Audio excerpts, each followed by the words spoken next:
we're assuming there's like powers at work that want to keep things moving in a certain direction. However, just to keep things calm, you fix this trial.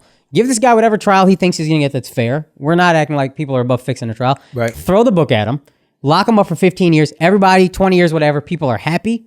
People are calm. They're satiated. Everything stays calm. We are sacrificing one cop who we don't think is a good cop.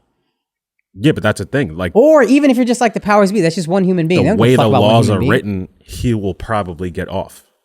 I think it's tricky. I've heard both things. I think it's tricky with him specifically because at a certain point in time, you can't put all the value on the officer's fear, right? Because fear is part of the job, right? My buddy Marco, who was a Marine and was in Iraq, right, for years. He said something very interesting to me. He was like, something happened in Iraq. Well, not something happened, but basically the idea of how America was going to treat the Iraq war changed while he was there. And basically the government said, hey, we're going to try to win over minds and hearts. So that is going to affect the way that you police, not police. That is going to affect the way that you treat people in Iraq. And that's actually going to make your job way more dangerous. They said this to the Marines. So instead of, when you're trying to win a war, you bust open a door, shoot, whoever dies, that's casualties of a dice game, right? The things changed where it was, hey, we want to win over minds and hearts. So you can't go in guns blazing anymore. And they said to him, your job is going to be more dangerous, and that is the job now. And this is what you signed up for, and that's what you got to do. He said something interesting. He goes, why he has zero tolerance for police brutality is because if we could afford that luxury to people in a foreign country that we're technically at a war with or in conflict with, why can't we afford that luxury to people who are our own citizens? Right? And I thought that was super profound. Right? If you're busting in a door and you're not shooting, we're not talking about Osama bin Laden. We're talking about some other shit. You're not shooting. It might be a motherfucking terrorist. You don't know what they're doing, but you're not shooting. You're holding on. Yeah. Putting your life at risk. And we're talking about actual soldiers. Actual soldiers at war. You can't do that to a random black guy that you see on the street. Our own citizens who are supposed to be innocent until proven guilty. Ain't no innocent until proven guilty at a war. Right? So he has zero tolerance for the police brutality thing. He said there is a cultural thing. Maybe you can speak to this because you've been a cop. Do you refer to it as a cop or a law? You've been part of law enforcement, right? He goes, the code or credence of law enforcement is no cop dies. That's number one. Never let a cop die. And he goes, that needs to be changed to protect the community. When protect the community is number one, it puts cops at more danger. And you know what? We should pay them more for having a more dangerous job. But because of that, the way the policing will change. Now you're not willing to bust off no matter what because your number one goal is protect the community at a high risk. And I think once you become the protect the community at a high risk, guys, you become heroes. And right now, you're looked at as the police state. You're looked at as the enemy. Yeah. And I'm really curious of people in the UK, like how they treat cops. Maybe they don't like cops as much, but the fact that they don't got guns and they're walking around with billy clubs, some lady with a billy club is trying to stop someone, that's some brave shit. I'll be honest, if it's just me and a lady in a billy club. Yeah. You like your odds? You know what I'm saying? You might get mushed out of here. I'll be coming through like Adrian Peterson, bro. But it is a really interesting way of looking at it, right? Yeah. It's like if we could afford that luxury to a foreign country that we're at war with, we got to be able to afford it to citizens of our own country. Yeah. And to find, I mean, it's just crazy that we don't. And I understand everybody's scared and they want to go home. Then we need to increase training. And if you're afraid, maybe you're not built for that position. My buddy has been in a situation where they have trained fear out of people. That's what you have to do. When you're busting in a door of a compound, you don't know what the fuck it is. My buddy who's done this in real life. He's been in those situations where he chose not to pull the trigger. So it's not like this can't happen. And lives that some might say were less valuable.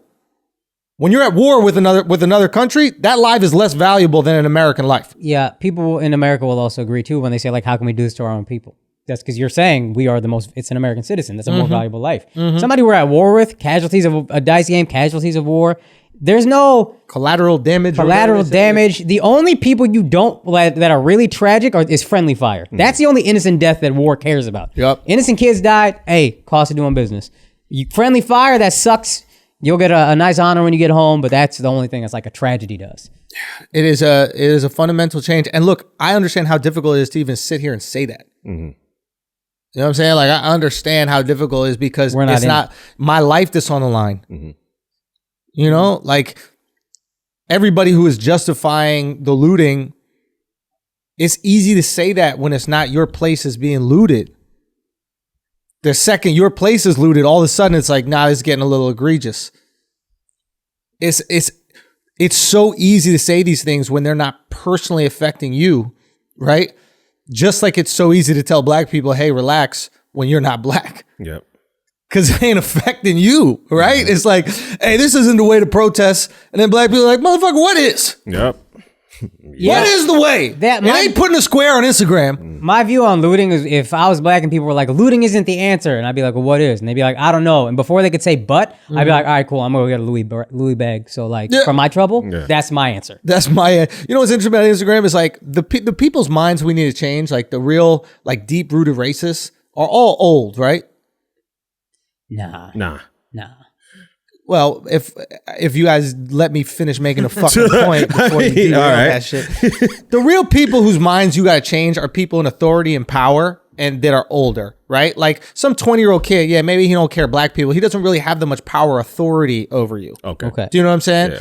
Like, yes, there's going to be races, but like if you're both working together at the job, it's not like he can do that much to oppress you, right? Yeah. What I'm saying is like these old motherfuckers ain't on Instagram like that. Do you think all these district attorneys, do you think all these motherfuckers, no, they have a social media team that just posts whatever they tell them. They don't know what the fuck is going on. They're scrolling through and seeing all black and they're literally texting their social media team like, yo, what's going on? Is Instagram down? It's an ineffective protest. That's all I'm trying to say. Everybody understands breaking shit. Yeah. So I would agree with you. It's probably an ineffective protest, but things that happen on social media do get back to the higher ups that aren't on social media. Yeah, you're right. Because a lot of times, like people like Sean King, white or black man that he is, it will help affect change because he applies pressure to the higher ups. That like, no doubt, we got to do something about this because everybody's complaining. And we no doubt. There's no doubt. There's no doubt about that. You're right. It's what I think this is, and this started within the music industry. I think it's a lot of like white people in the music industry that felt guilty and they didn't know what to do and they have no fucking clue what to do, but they couldn't sit around making money off black people. You also got to look proactive. Well, yeah, because you're making money off black people. So you're like, I need to show support, but how do I show support? I can't go break shit, right? Because all the shit that's being broken is mine. Yeah. Do you know what I mean? Like, yo, if white people, you really want to support the looting, just break your own window. You know what I'm saying? Literally walk outside your door, bust your door in and be like, I got y'all. You know what I'm saying? It's just, right? Like, there's something to it. Solid idea. I don't know. I'm not saying go do that, but how do I understand? It's like, nah, we all know the looting is wrong. Don't you think looting is wrong and breaking shit is wrong? I wouldn't personally do it, but I'm not knocking anybody who's doing it because I'm just as angry and frustrated that shit hasn't changed. I'm just not going to resort to looting to express that anger. That's the thing. Sorry to interrupt, but like everybody even agrees on looting. Yeah. Like if you know what I'm saying? Like if everybody agrees on every aspect of this. Yeah. We've never been so unified in the most divisive time in our country outside of Civil War. We have never been so unified on one issue and so destructive. How is that possible? Mm. It's so unique, right? Because peaceful protests, and I'm never gonna loot. I'm a bitch. Yeah. But peaceful protests weren't doing anything. So at a certain point, you just have to make noise to get the other side to be like, okay, this is too much. Let's do something. Because there's been peaceful protests, and nobody gave a fuck. Yeah, no, it's interesting. Trayvon, everybody took the picture with their hoodie up. Yeah. I am Trayvon. Okay, all right. Well, there will be another. Yeah, I mean. Sometimes you gotta fuck shit up. It's like a kid pitching a fit. I see parents always bend to the whim of their kid when they're pitching a fit. And I'm like, well, why don't you ignore that? Because that's what gets attention.